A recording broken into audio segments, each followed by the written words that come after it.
Hello friends, welcome back to Siri vlogs. Friends, ఈరోజు ద్వాదశి కదండి.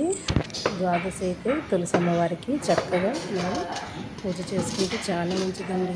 ఈరోజు మార్నింగ్ నుంచి రేపు మళ్ళీ మార్నింగ్ వరకు కూడా ఉంది. తులసి పూజ ఎవరైతే చేస్తారో వాళ్ళ ఇంట్లో సిరి సంపదలకి ఎటువంటి లోటు ఉండదు అంటారు.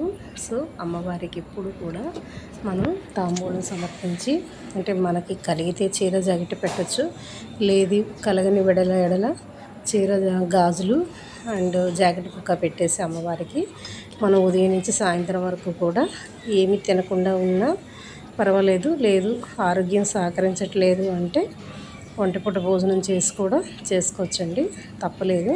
సో అలాగే అమ్మవారికి తాంబూలం ఇచ్చిన తర్వాత మనం పేరెంటాలకి ఎవరికైనా ఒకరికో ఇద్దరికో తాంబూలం అయితే ఇచ్చుకోవచ్చు, అది మన స్తోమతను బట్టి.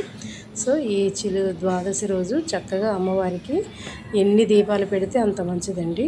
చక్కగా నేనైతే పిండి దీపం పెట్టి అటు ఇటు దీపాలు పెట్టుకొని అమ్మవారికి నైవేద్యం అయితే ఈరోజు చలివిడి వడపప్పు అండ్ కొబ్బరికాయ అరటి పళ్ళతోని పరమణం అయితే చేశానండి, బెల్లం పాయసం.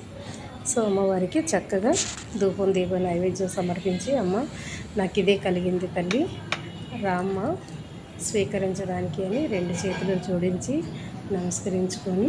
నమస్కరించేటప్పుడు అమ్మవారి మహత్యం ఏంటో తెలియదు కానండి, 2 సార్లు కూడా 2 పువ్వులు కిందనైతే పడ్డాయి. నాకు ఎంత హ్యాపీ అనిపించిందో.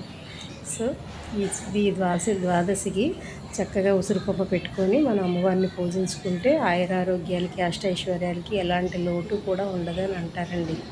ఈ వీడియోగా నచ్చితే లైక్ చేయండి, షేర్ చేయండి, సబ్స్క్రైబ్